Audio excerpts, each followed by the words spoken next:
तो जी हाँ भाई एवरीवन, स्वागत है आप सभी का मेरे चैनल की टॉक्स पे। और आज मैं आ गया एक और नई वीडियो के साथ। अपने तरीके इस वीडियो करते हैं शुरू। तो काफ़ी आलतू फालतू वीडियो हो गई, तो अपने मेन कंटेंट पे आते हैं, मेन टॉपिक पे कि साइंस एंड टेक्नोलॉजी के ऊपर। तो आज एक साइंस की वीडियो डालने जा रहा हूँ। तो आप लोगों से एक सवाल पूछता हूँ कि पानी बनता कैसे है।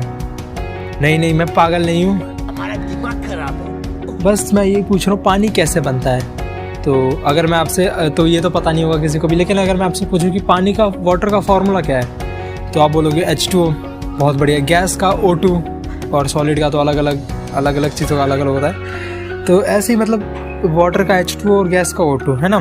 तो फिर इसी के बारे में मैं आपको एक चीज़ बताने जा रहा हूँ कि पानी तो हम डेली लाइफ में काफ़ी यूज़ करते हैं, नहाने के लिए, खाना बनाने के लिए, पीने के लिए, धोने के लिए, है ना। काफ़ी सारी चीज़ें में यूज़ करते हैं, लेकिन आज तक हमें यही नहीं पता कि वो बनता कैसा है। पानी को तो हम डेली लाइफ में, डेली यूजेस में बहुत यूज़ में लेते हैं। यहाँ तक कि हमारे अर्थ का 74% वाटर से ही कवर है। और मैं आपको एक चीज़ और बता दूँ कि हमारे एयर में 0.00005% ऑफ हाइड्रोजन गैस प्रेजेंट है। सिर्फ इतनी सी हाइड्रोजन गैस प्रेजेंट है। बाकी 99.94% है ऑक्सीजन, और बाकी का 0.06% है अदर गैसेस, है ना।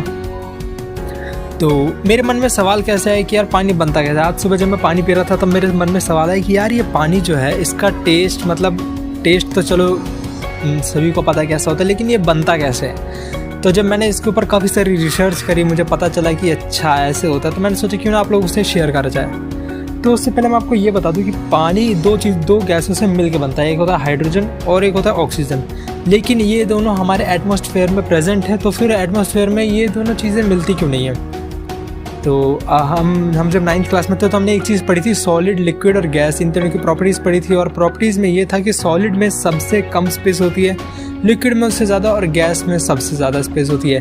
तभी हम गैसेस में आराम से चल पाते हैं, और सॉलिड में तो सवाल ही छोड़ दो। तो अगर आपको इससे नहीं समझ आएगा तो एक और एग्जांपल दे देता हूँ। जैसे कि मेट्रो में तो काफ़ी सारे लोग घूमते होंगे।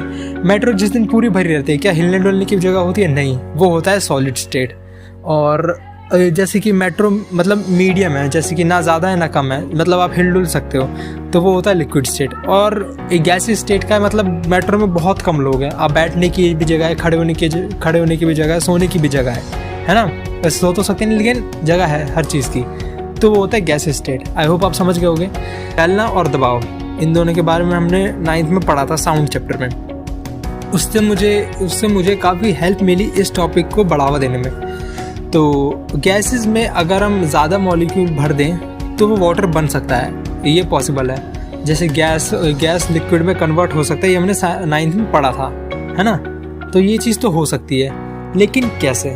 अब अगर मैं आपको बोलूँ कि एक डब्बे में मैंने गैस भर के रख दी, और अगर मैं उस डब्बे में गैस भर के और मतलब एक्सट्रीम लेवल पे, एक्सट्रीम से भी ज़्यादा गैस भर के रख दूँ 4-5 दिन, तो पानी बनेगा? जी हाँ, बिल्कुल बनेगा। कैसे जी, ज़रा बताते हैं। अगर उस डब्बे में से इतनी पॉइंट सी भी जगह नहीं है कि गैस बाहर निकल जाए, तो पक्का पानी बन जाएगा। कैसे, मैं बताता हूँ। अब देखो, अब हमने जब पढ़ा था कि जब वो काफ़ी सारे मॉलिक्यूल्स आपस में जब चिपक जाते हैं तो वो सॉलिड बनता है, लेकिन उससे थोड़ा दूर हो तो लिक्विड, उससे बहुत दूर हो तो गैस। तो गैसेस में नहीं होता कि गैसेस में काफ़ी सारी जगह, अगर मैं इन सब को पास ले आऊँ, कंप्रेस कर दूँ, तो क्या वो लिक्विड नहीं बन जाएगा? जी हाँ, बिल्कुल बन जाएगा। और अगर मैं उनको और पास ना हो तो सॉलिड बन सकता है। लेकिन हम यहाँ पे लिक्विड तक की बात कर रहे हैं। अगर मैं एटमॉस्फेयर में से थोड़ा सा हाइड्रोजन गैस ले लूँ और थोड़ा सा ऑक्सीजन गैस ले लूँ, और अगर मैं इन दोनों को कंप्रेस कर दूँ, तो क्या पानी नहीं बन सकता? जी हाँ, बिल्कुल बन सकता है पानी। तो ऐसे ही पानी बनता है। कभी इसको ट्राई करना, अगर आपके पास ये सारी, क्योंकि मतलब कंप्रेस कर सकते हो आप इतने एक्सट्रीम लेवल तक, तो एक बार ट्राई करके देख लेना। मैं तो नहीं कर सकता, क्योंकि मैं भी नहीं इसको इतने एक्सट्रीम लेवल तक कंप्रेस कर सकता हूँ, ठीक है। अगर साइंस का कोई बंदा, मतलब जो कॉलेज में है, उसको IIT दिल्ली, IIT में है, उन सबको तो पता ही होगा ये सारी चीज़ें। तो ऐसे होता है, ऐसे सिस्टम चलता है। अगर मैं हाइड्रोजन और ऑक्सीजन को कंप्रेस कर दूं काफ़ी, मतलब पूरे एक्सट्रीम लेवल तक, बियॉन्ड, मतलब एंड से भी ऊपर, तब फिर वो पानी ज़रूर बन जाएगा। ये मतलब बोलने में तो पागलपना ही है, लेकिन बन सकता है, ये हो सकता है। Everything is possible in science.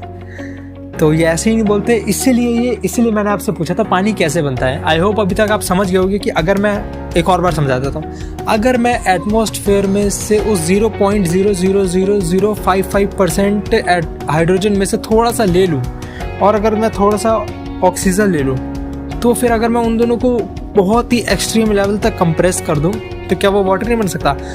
छोड़ो, एक और एग्जांपल देता हूँ। गर्मी के टाइम पे आप अपनी मुट्ठी काफ़ी, गर्मी के मौसम में आप अपने दोनों हाथों को काफ़ी देर तक चिपका के रखो, है ना? तो उनके बीच में क्या स्वेट होने लग जाता है, मतलब पसीना आने लग जाता है? जी हाँ, बिल्कुल पसीना आने लग जाता है। कैसे? आपने उस चीज़ों को काफ़ी देर तक, आपने अपने दोनों हाथों को काफ़ी देर तक चिपका के रखा, लेकिन हाथ के जो बीच में एयर थी वो भी तो वही है, वो वहाँ पे कंप्रेस हो रही थी और जो एयर के काफ़ी सारे एयर के जो मॉलिक्यूल थे वो पास आने लगे, तो इसकी वजह से वो गैस इससे कन्वर्ट होके लिक्विड में आ गया। तो ये सिस्टम होता है। आई होप अभी तक आप समझ गए होंगे। तो वीडियो को यहीं पे करते ख़त्म और love you all guys, stay safe and love you all.